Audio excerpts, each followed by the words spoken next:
Picture this. A one-armed pirate is sprinting through the North African darkness. Behind him, Spanish cavalry is closing the distance. He has already scattered gold coins, silver plate, and jewels across the road to slow the pursuit, the oldest trick in the fugitive's handbook.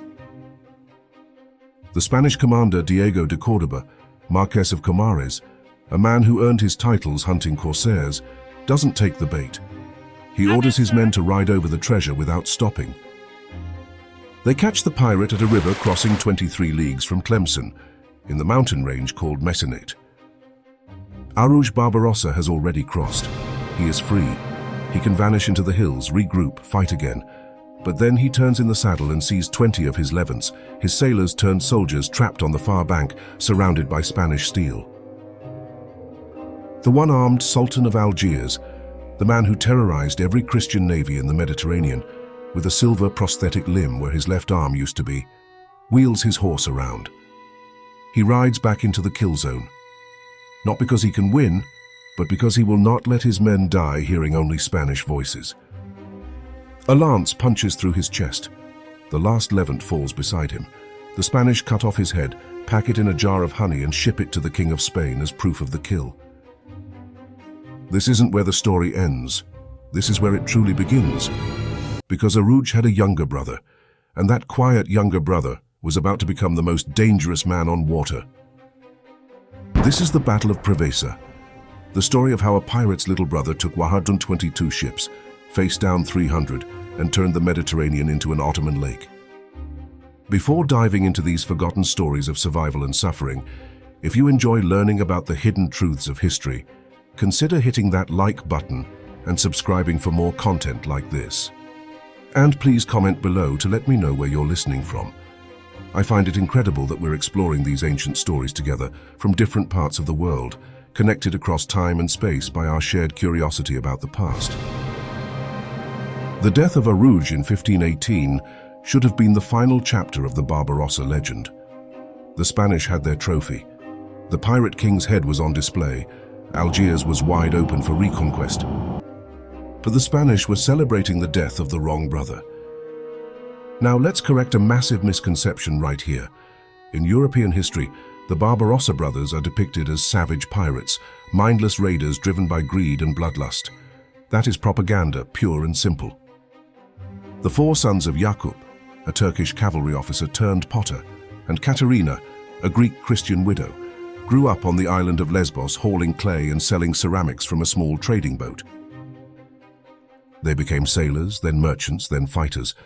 Only after the Knights of St. John, the Christian pirate order operating from the fortress at Rhodes, ambushed their ships, murdered their brother Ilias, and threw Aruj into a dungeon where he rotted for 3 years. The Barbarossas didn't choose piracy. Piracy was forced on them, and they weaponized it. After the knights released Aruj, he gathered his surviving brothers, Ishak and the youngest Khizr, and turned the western Mediterranean into a hunting ground.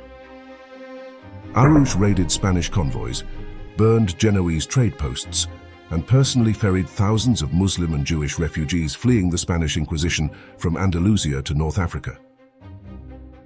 That rescue work earned him the name Baba Aruj, Father Aruj. European ears mangled it into Barbarossa, Redbeard in Italian. He did in fact have a fiery red beard. In 1512, Aruj stormed the Spanish-held fortress at Bougie in Algeria. He led the assault personally through a breach in the outer wall, refusing to wait one more day for his cannons to finish the job. A Spanish cannon blast tore away his left arm above the elbow. His men carried his unconscious body to Tunis, where Arab surgeons amputated the shattered remnant and fitted him with a prosthetic made of gleaming silver. He earned a new Turkish nickname, Gumus Kol, Silver Arm. And here is the foreshadowing you should remember. That recklessness, that refusal to wait, that need to be the first man into the breach, is exactly what killed Aruj 6 years later at that river crossing. The fire that built the legend also consumed it. But the youngest brother was nothing like Aruj. Khizr was ice where Aruj was fire. Where his brother charged, Khizr calculated. Where Aruj conquered cities, Khizr studied maps. After inheriting his dead brother's fleet, his throne in Algiers and his stolen nickname, Khizr did something Aruj never had the patience for. He stopped acting like a pirate and started acting like a statesman. He sent an offer to Sultan Suleiman the Magnificent in Constantinople. Algiers, the most strategically valuable port in North Africa, would become a full Ottoman province. In exchange, Kaiser wanted soldiers, cannons, and legitimacy. Suleiman sent 2,000 janissaries and appointed him Beylerbey chief governor. The pirate was now a provincial king. This wasn't an alliance, it was a corporate merger, and it changed the power structure of the Mediterranean overnight. For the next 15 years, Khizr, now known as Hayreddin Barbarossa, goodness of the faith, built a war machine. He recaptured Tlemcen, the city where his brothers Aruj and Ishak had died. He repelled a joint Spanish-Italian invasion fleet at Algiers. He turned the Barbary coast from a nest of independent raiders into a unified naval state with shipyards, arsenals, and a standing fleet. In 1533, Suleiman summoned Hayreddin to Constantinople and handed him the keys to the empire's entire navy. The title was Capudan Pasha, Grand Admiral. Hayreddin personally supervised the construction of 61 new warships, spending entire days in the imperial docks checking every hull plank and cannon mount. A potter's son from Lesbos now commanded more warships than any man alive, and the first thing he did with them was terrify Europe. In 1537, Hayreddin swept through the Aegean, snatching Venetian islands one after another: Syros, Aegina, Paros, Naxos. He besieged Corfu. He ravaged the coast of southern Italy. Reports reached Rome of entire populations being carried off. Europe was bleeding and the wound was getting wider. Pope Paul III did the only thing a pope could do. He assembled a Holy League. 5 of the most powerful naval forces on the continent joined hands: Spain, Venice, Genoa, the Papal States, and the Knights of Malta. Their combined fleet numbered over 300 vessels, over 60,000 men, over 2,500 cannons. To lead this armada, the Pope appointed Andrea Doria, the 72-year-old Genoese admiral who was considered the finest naval commander in Christendom, a weathered mercenary who had been switching employers between France and Spain for 50 years, and who personally owned a large portion of the Spanish-Genoese fleet. When Doria's ship sank, the cost came out of his personal fortune. Remember that detail. It matters more than any cannon. Hayreddin had 122 ships, less than half the enemy's strength. His galleys were lighter, carrying fewer guns. On paper, it should have been a slaughter. But here is the second misconception that needs correcting.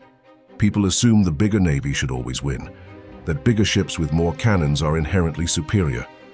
In the 16th century Mediterranean, this was exactly wrong. Hayreddin's galleys were powered by oars.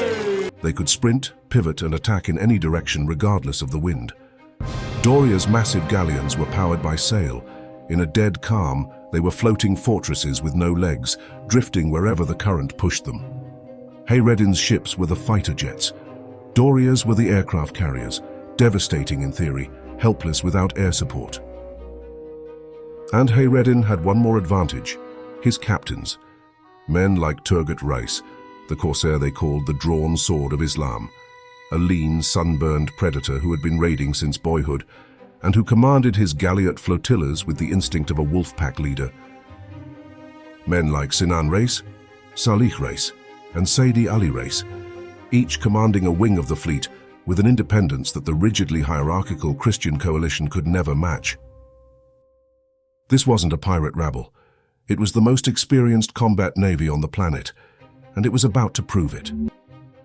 The two fleets converged in late September 1538 near the town of Preveza, on the western coast of Greece, at the mouth of the Gulf of Arta. By an almost supernatural coincidence, this was the same body of water where Octavian had annihilated Mark Antony and Cleopatra at the Battle of Actium 15 centuries earlier. The ghosts of one empire's birth were about to witness another's coronation. The first blood was not drawn at sea. Marco Grimani, the papal admiral who held the bizarre dual title of Patriarch of Aquileia and Fleet Commander, a man of God apparently impatient for violence, attempted to land troops near the Ottoman fortress at Preveza. The garrison, commanded by the veteran corsair Murat Reis, a man who would later become infamous for raiding as far as the Canary Islands, threw the Christians back into the surf with heavy losses. Grimani retreated to Corfu bleeding and embarrassed. Meanwhile, Hayreddin made a decision that would seal the outcome before the battle even began. His lieutenant Sinan Reis suggested landing troops at Actium, the ancient promontory directly across the narrow strait from Preveza. Hayreddin initially dismissed the idea. Then he reconsidered. Ottoman soldiers dug in on the Actium headland and positioned shore cannons that could reach any ship attempting to pass through the strait's narrow mouth. This wasn't just preparation, it was a cage, and Hayreddin was locking himself inside with the keys.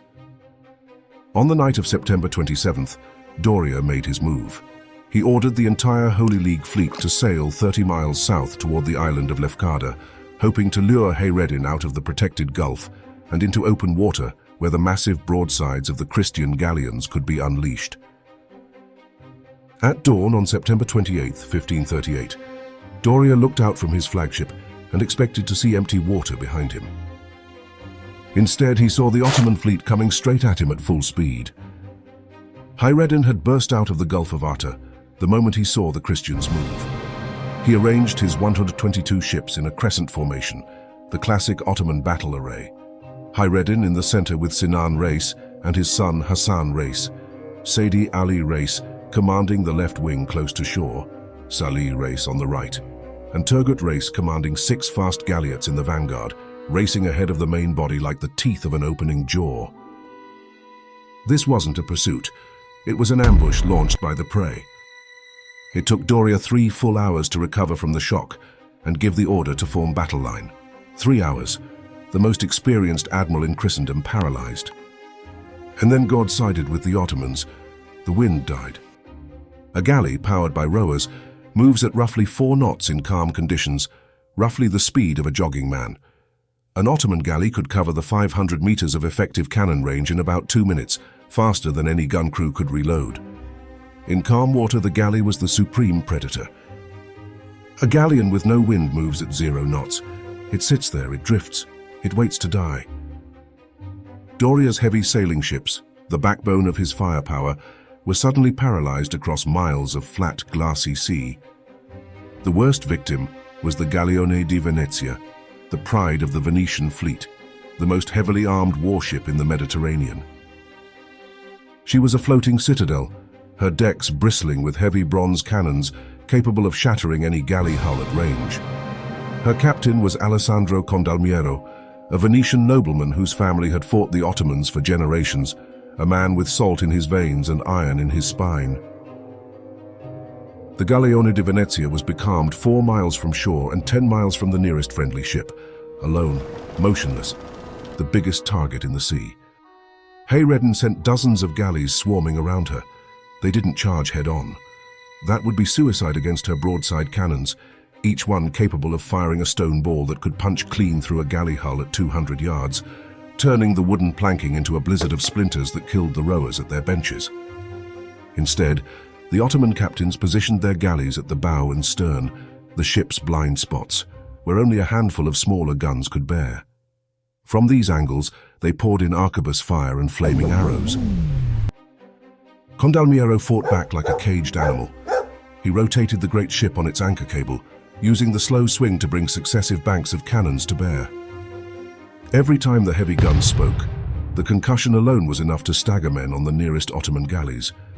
Iron shot punched through rowing benches, scattering wood and flesh in equal measure. The water around the Galleone di Venezia turned red, then black with floating debris.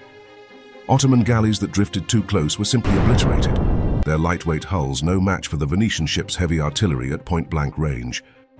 But Hayreddin understood the math. A cannon takes minutes to reload. An oar takes seconds to change direction.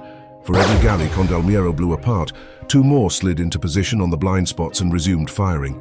It was like trying to swat flies with a sledgehammer. Every swing was lethal, but there were always more flies. Hayreddin's own flagship closed to within shouting distance. The Grand Admiral himself, now in his 60s, stood on the fighting platform at the bow of his galley, close enough to see the faces of the Venetian gunners through the smoke. Ottoman archers, kneeling behind wicker mantlets at the prow, targeted the Venetian gun ports with aimed fire, trying to pick off the gun crews as they swabbed and reloaded. When an arrow found its mark, a Venetian gunner would stagger backward from his port, and for the 30 seconds it took a replacement to step forward, that cannon went silent. 30 seconds was enough for 2 Ottoman galleys to reposition. The battle around the Galleone di Venezia lasted the entire day. By nightfall, the ship was battered, listing, her decks slippery with blood, and her hull perforated with dozens of holes above the waterline. But Condalmiero never struck his colors. The Venetians plugged the holes with anything they could find, sailcloth, hammocks, the bodies of the dead, and kept firing. The Galleone di Venezia survived Preveza. Condalmiero earned his place in Venetian legend. But his ship's heroism only highlighted the betrayal happening behind him. This is where the Battle of Preveza transforms from a naval engagement into a comedy of ego and cowardice, and it is a scene so absurd that if you put it in a movie, audiences would call it unrealistic. While Condalmiero was fighting for his life, Andrea Doria's personal galley squadron, the oar-powered ships that could actually move in the calm, was supposed to execute the decisive maneuver. The plan was simple. Doria's galleys would cut between the Ottoman fleet and the coastline, trapping Hayreddin between the Christian galleys and the heavy guns of the sailing ships. Doria began the maneuver. He sailed toward the Ottoman line. The Venetian admiral Vincenzo Capello, watching from his own ship, held his breath. Grimani the Patriarch clenched his fists. This was it. The hammer was falling. And then Doria veered away. He simply turned his ships around and sailed in the opposite direction, claiming Hayreddin was too close to the shore and that the conditions weren't optimal. The conditions would never be optimal for a man who measured victory in ducats rather than glory. Capello and Grimani were so incensed they did something almost without precedent in naval history. They physically boarded Doria's flagship, climbed aboard the commanding admiral's ship in the middle of a battle, and begged him to engage. 2 allied admirals standing on the quarterdeck of the Supreme Commander's vessel, pleading with the old Genoese to do his job. Doria stared at them.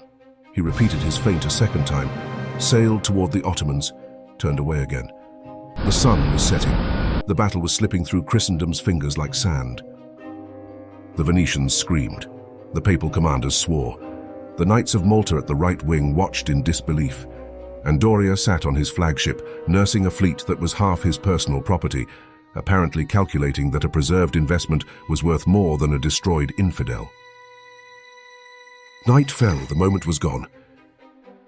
The theories about why Doria refused have fueled 500 years of historical debate. The Venetians said he was a miser who refused to risk ships he personally owned. The Spanish said he was under secret orders from Emperor Charles V to negotiate with Hayreddin rather than fight him. Others noted that Doria simply despised Venice, Genoa's eternal commercial rival, and was perfectly content to watch Venetian ships burn.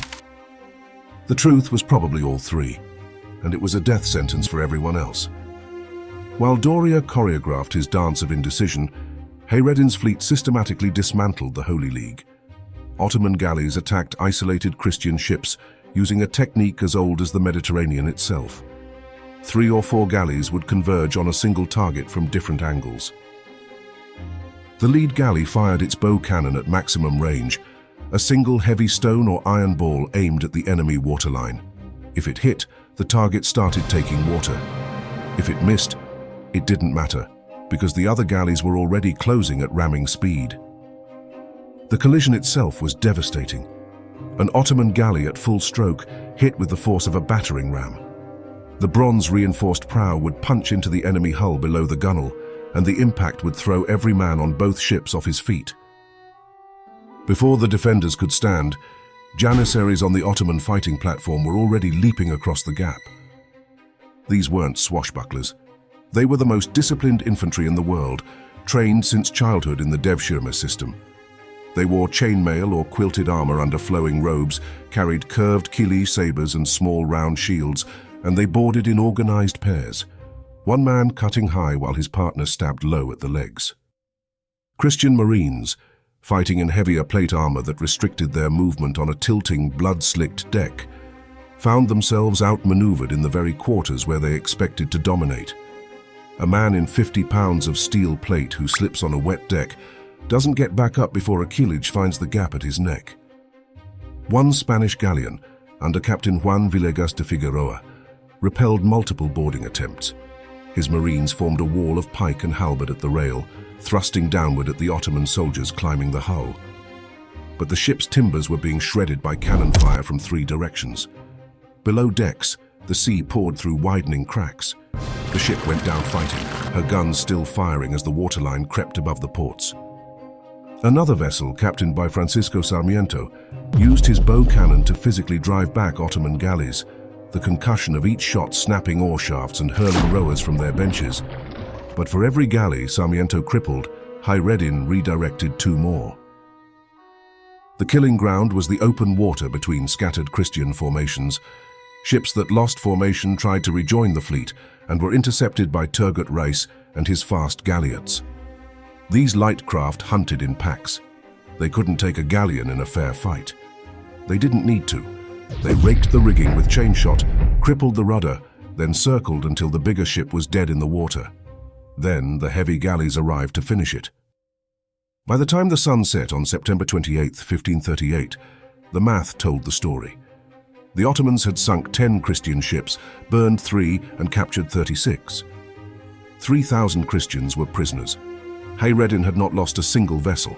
His total casualties were 400 dead and 800 wounded, most from the savage fight around the Galeone di Venezia. The next morning, with the wind finally filling his sails, Doria made his final decision. He ordered the fleet to withdraw to Corfu. The Venetian, Papal and Maltese commanders begged him to stay and fight. Doria set sail and left the battlefield. This wasn't a retreat, it was a confession. The silence after Preveza was louder than the cannons. Venice, humiliated and abandoned by its own allies, sued for peace in 1540. The terms were crushing: 300,000 gold ducats and the surrender of their last possessions in the Aegean. The republic that had dominated Mediterranean trade for centuries was now paying protection money to the Ottomans. For Hayreddin, the victory was absolute. Suleiman the Magnificent rewarded him with 100,000 axe and sent victory proclamations to every province of the empire. The former pirate was now a permanent member of the Ottoman Imperial Council, a man whose opinion shaped the foreign policy of the world's greatest military power.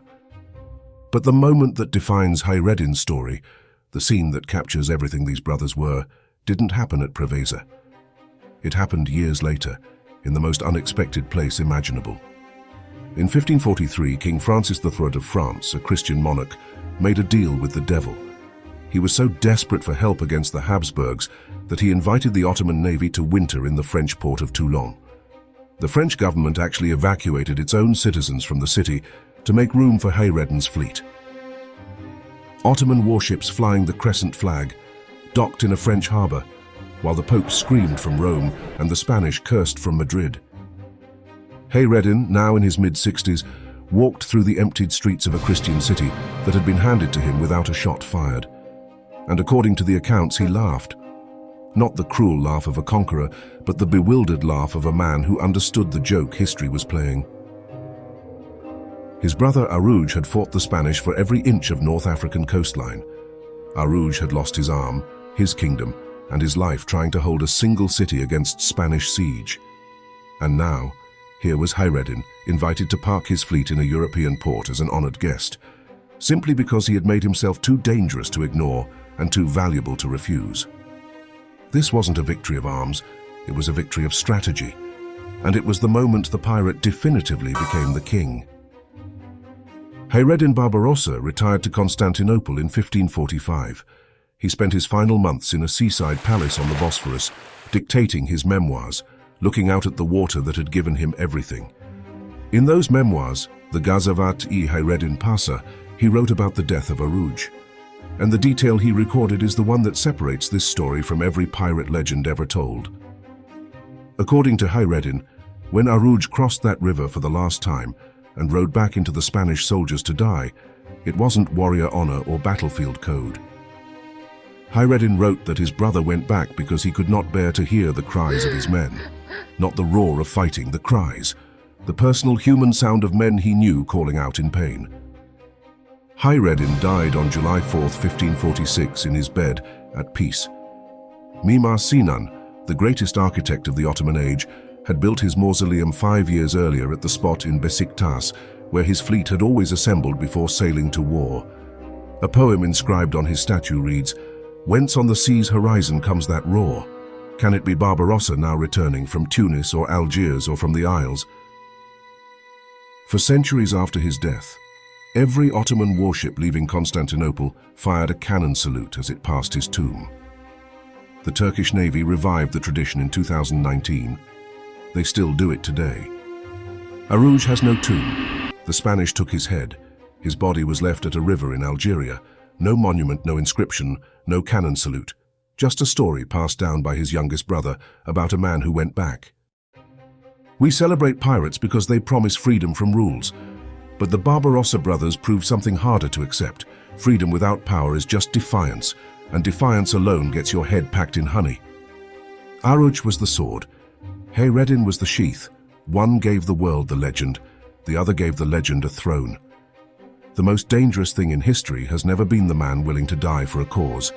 It's the man willing to outlive his brother, inherit the name, and finish the work. If you made it this far, you're a true history enthusiast. Please verify your subscription now. It really helps the channel keep these forgotten stories alive. Check out this next video on the screen about the fall of Constantinople, where we explore the Ottoman war machine that Hayreddin served. I'll see you there.